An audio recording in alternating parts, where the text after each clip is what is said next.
Assalamualaikum warahmatullahi wabarakatuh. Alhamdulillahirrabbilalamin. Pada pertemuan kali ini kita akan melanjutkan materi perkuliahan kalkulus,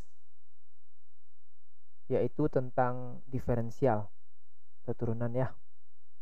Nah, materi ini sebenarnya sudah Ananda pelajari ketika SMA ya, baik IPA atau IPS.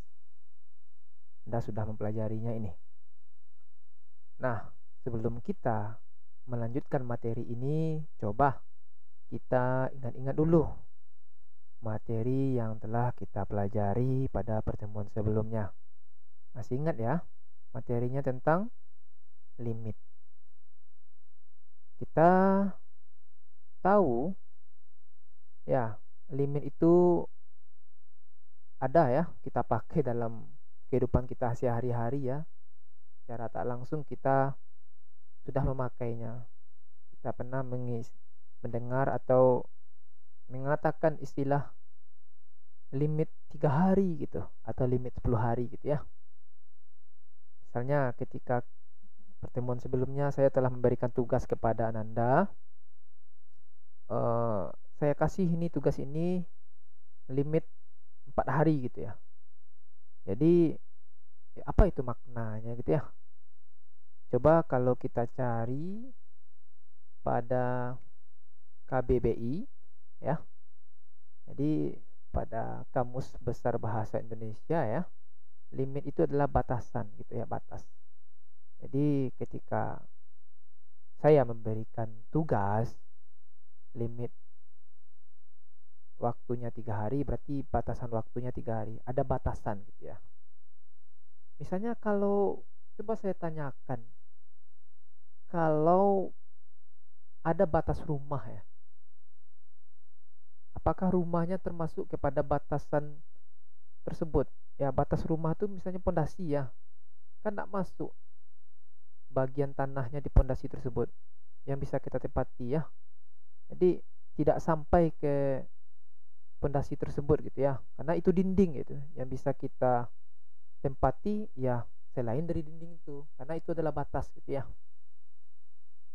Nah, jadi ketika diberikan tadi batas waktu 3 hari, jadi tidak pas 3 hari itu waktu mengerjakan tugas tersebut gitu ya, karena itu hanya batasan gitu ya.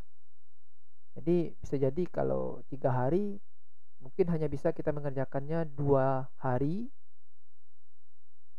plus 23 jam 59 menit plus 3559 detik miskin ya. 1 detik lagi, maka itu bukan waktu kita mengerjakan gitu ya, karena batasnya kalau 3 hari berarti bukan 3 hari full gitu ya, karena terbatas pada hari yang ketiga gitu ya.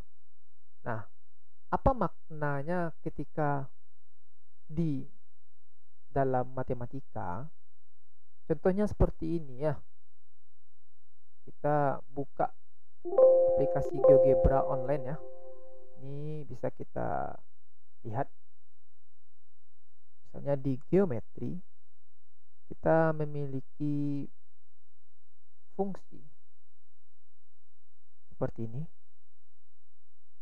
Coba kita buat fungsi y sama dengan fx, yaitu y nya sama dengan 1/x ya.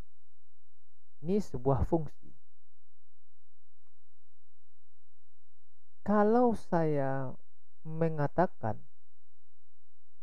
maksudnya saya bertanya, apakah fungsi ini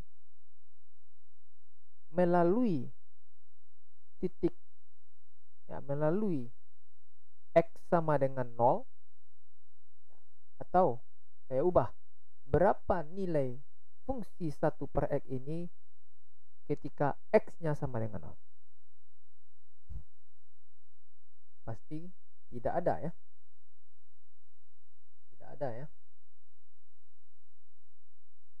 Nah, kalau ketika x nya ini kan sebuah x, ketika x nya sama dengan 2 ya, ketika X-nya sama dengan 2, ini kita buat ini, ketika X-nya sama dengan 2,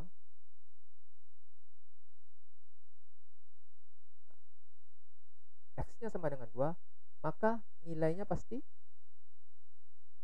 0, Y-nya, nilainya atau Y-nya, nilai dari fungsi itu adalah setengah, 0,5 ya. 1 dibagi 2 X-nya, karena nilai X-nya ya bisa kita cari nilai fungsi ini jika X-nya sama dengan 2. Kalau X-nya sama dengan 0 bagaimana? Coba kita lihat. X-nya sama dengan 0. Ini kalau X-nya sama dengan 2. Ya, kalau X-nya sama dengan 2, ini kalau kita tarik garis ya. X-nya sama dengan 2. Ini, maka memotongnya di sini. Ya, memotongnya di sini. Maka ketika X-nya, ini kan garis BC ini adalah garis X sama dengan 2. Nah, ketika kita diminta menentukan nilai fungsi ini 1/X ini ketika X-nya sama dengan 2, maka kita buat garis X sama dengan 2. Yaitu garis BC ini adalah garis X sama dengan 2. Ternyata memang dia memotong fungsi 1/X ini. Di mana? Di nilai berapa? Di nilai Y berapa dia memotongnya? Yaitu di nilai 0,5. Itu dinilai 0,5. Itu dia memotong. Kita buat garis yang memotong garis X tersebut, garis yang tegak lurus. Jadi kita buat pertama, kita buat garis X sama dengan 2. Kemudian untuk menentukan nilai Y-nya untuk fungsi ini, maka kita buat garis yang tegak lurus terhadap garis X tersebut dan melalui fungsi ya, dan melalui fungsi gitu ya. Nah, di mana dia berpotongan. Ini dia berpotongan, kemudian tegak lurusnya di sini. Ya, memotong garis tersebut, fungsi tersebut. Ya, kalau di sini, nah, di sini memotongnya. Ya, tentu garisnya bukan X sama dengan 2 lagi. Ya, bukan garis BC lagi. Kalau garis BC ini garis X sama dengan 2. Maka fungsi yang 1/X ini, yang hijau ini, bernilai 0,5 ketika X-nya 2. Jadi kita buat garis X sama dengan 2. Ya, kemudian kita buat garis tegak lurus ya, begini. Kalau sini juga tegak lurus, tapi potongnya di sini. Kalau ke sini lagi, potongnya di sini. Memotong garis 1/X. Di sini memotongnya di sini, yaitu untuk X1 jadinya. Di sini jadi untuk X-nya 2 ya. Nah, bagaimana? Ini bagaimana ini? Bagaimana kalau misalnya garis tersebut kita mau menentukan berapa nilai X, nilai Y saat X-nya 0. Berarti kita buat garis X ya, X sama dengan 0.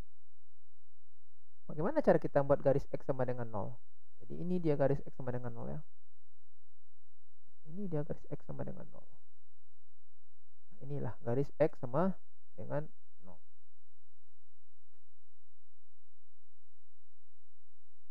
Garis X sama dengan 0. Mungkin kita pertebal, kita ganti. Ini dia, ini garis X sama dengan 0 ya.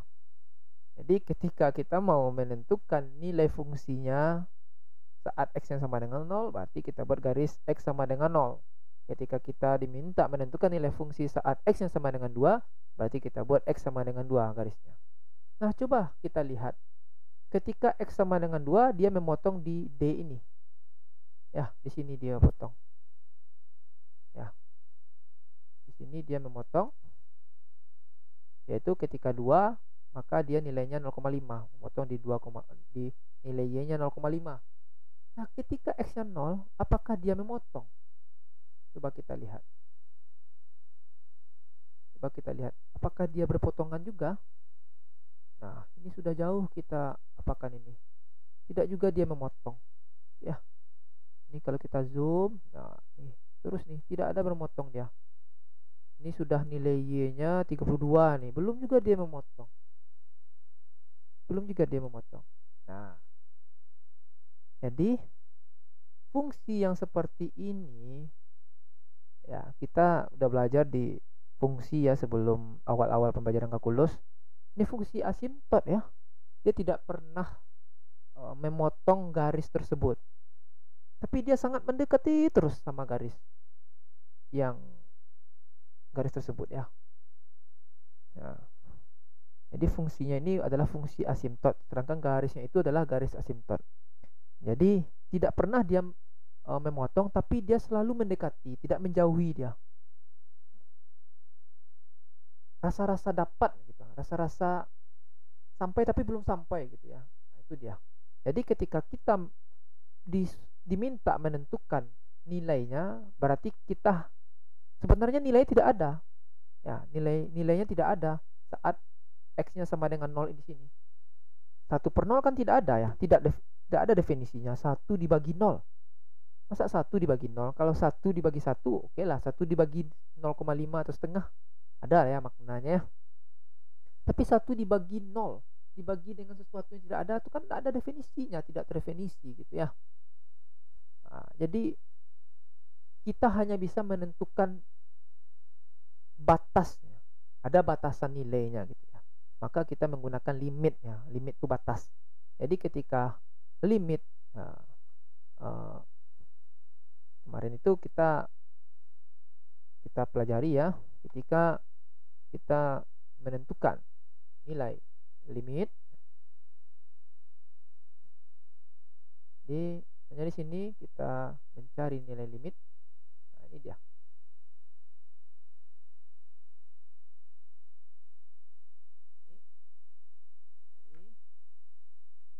Limit X menuju, ya, kita cari dulu mana dia. Ini 0 untuk 1 per X ya. 1 per. Jadi ini kita membacanya bagaimana?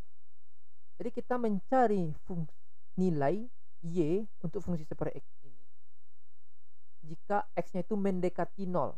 Panah itu mendekati kemarin ya. Masih ingat ya?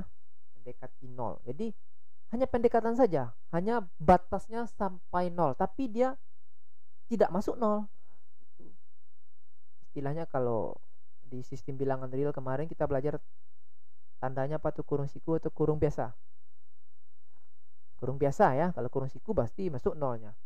Jadi 0-nya bukan tidak masuk 0-nya. Jadi hanya nilai sangat mendekati 0. Jadi bukan 1 per 0 ini. Jadi ketika kita cari nilai limitnya, ini bukan 1 per 0 ya. Jadi kan ini kita substitusi kan hasilnya 1 per 0, maka ini kita sebut positif tak hingga ya. Jadi sebenarnya ini bukan 0, tapi batasnya sampai 0. Kalau batas sampai 0, berarti itu bukan 0 ya. Nah, jadi terbatas sampai 0, tidak masuk 0-nya itu. Tuh, batasannya sampai situ. Jadi bukan 0 gitu ya. Nah, jadi hasilnya tak hingga gitu ya. Jadi istilahnya kemarin itu kita pakai pendekatan ya. 1 per 0,01, 1 dibagi 0,02 berapa gitu ya. Kita bagi bilangan yang sangat mendekati 0. 1 dibagi 0,1, 0,2, 0,3, bagi terus gitu. Pasti nilainya makin besar ya. Positif. Nilainya makin positif, makin besar gitu. Maka logikanya nilainya 1/x itu saat x-nya mendekati 0, maka nilainya adalah positif tak hingga. Nah, kita harus ingat-ingat ya materi limit itu. Kenapa? Karena kita akan menggunakan materi limit tersebut sebagai materi syarat ya, materi dasar yang digunakan untuk mempelajari turunan atau diferensial.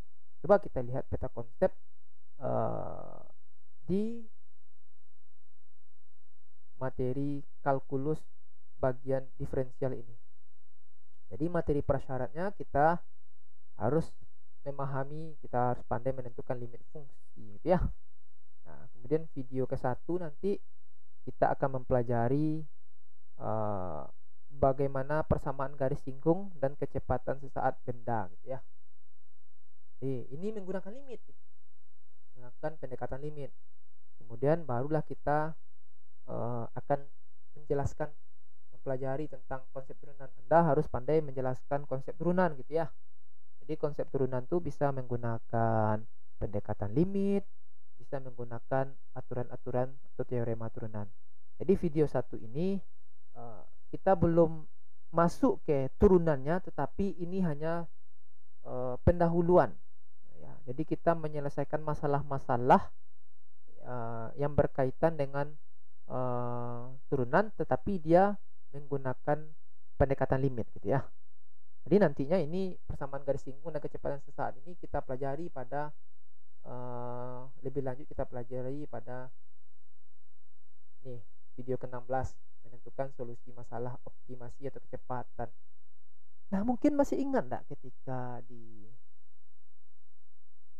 pelajaran fisika ya pelajaran fisika yang anak IPA nih diminta menentukan kecepatan jika diketahui percepatan. Pasti menggunakan turunan ya. Turunan dari percepatan adalah kecepatan. Turunan dari kecepatan adalah jarak.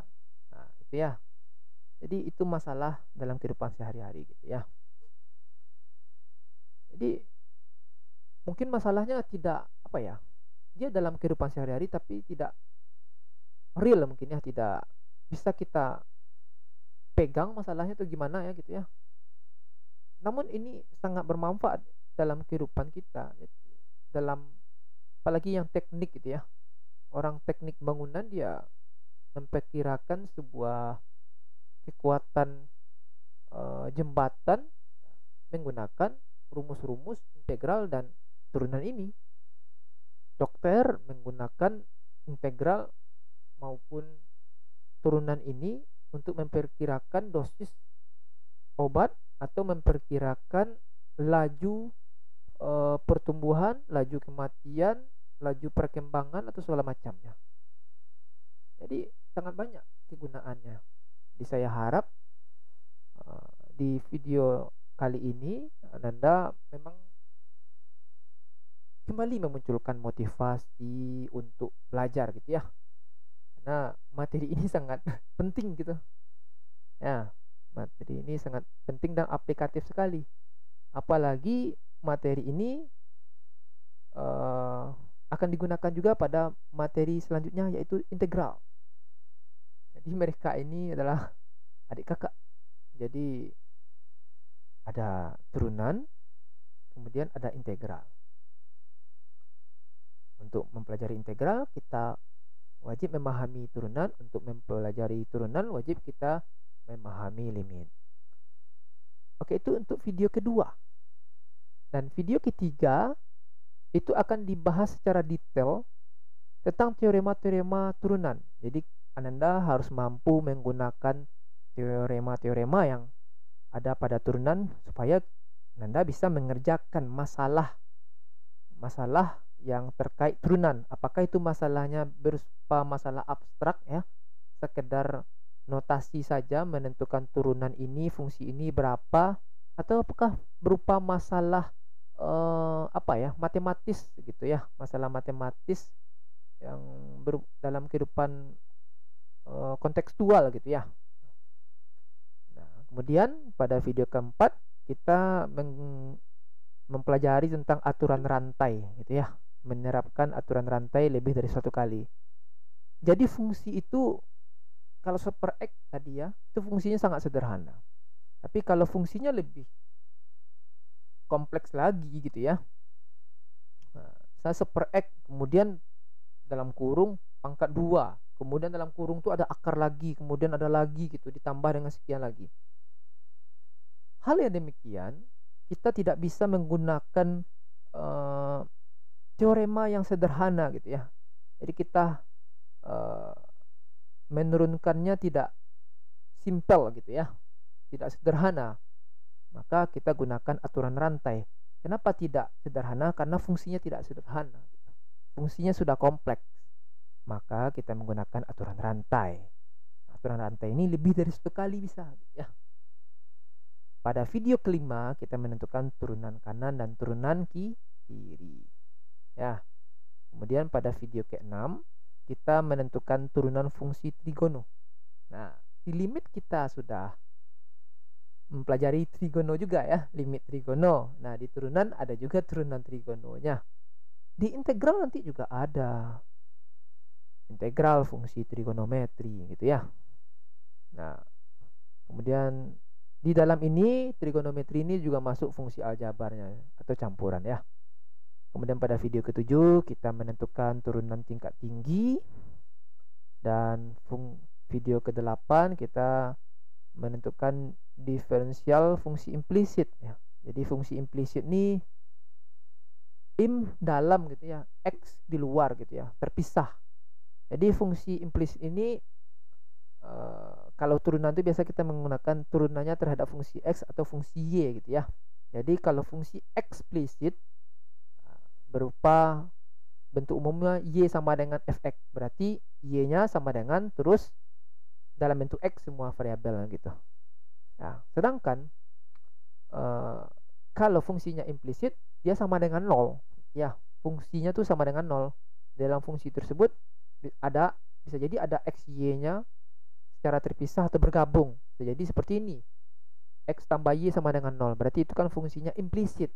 Kalau kita ubah menjadi eksplisit kan menjadi Y sama dengan negatif X gitu ya, terpisah dia, Y sama X nya terpisah. Nah gitu. Bisa jadi juga fungsi implisitnya XY kuadrat tambah YX kuadrat dikurang 2XY tambah X tambah 2X pangkat 2 sama dengan 0. Itu fungsi implisit gitu ya. Jadi kita ini masih menentukan turunan-turunan dari fungsi, berbagai macam bentuk fungsi. Sedangkan video ke 9-nya kita adakan kuis ya.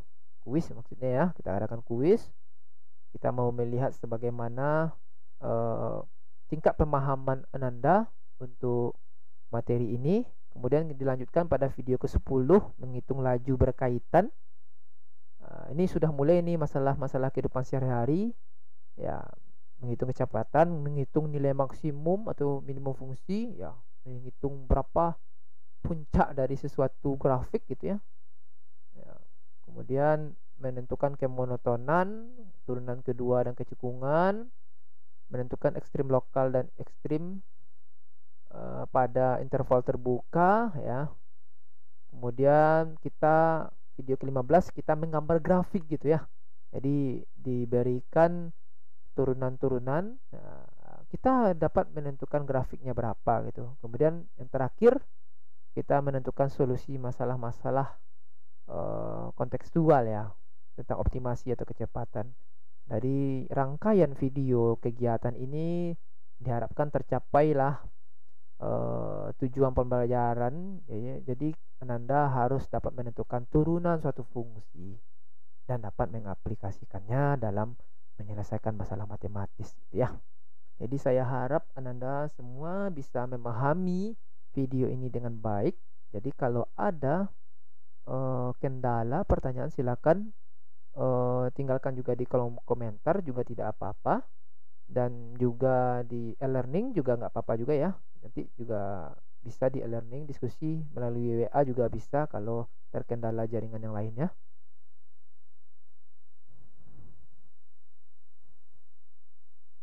Baik, itu saja kita lanjutkan pada video selanjutnya, yaitu tentang menentukan persamaan garis singgung dan kecepatan sesaat benda. Silakan persiapkan segala peralatan belajarnya, khususnya jaringan karena ini video pembelajaran ya.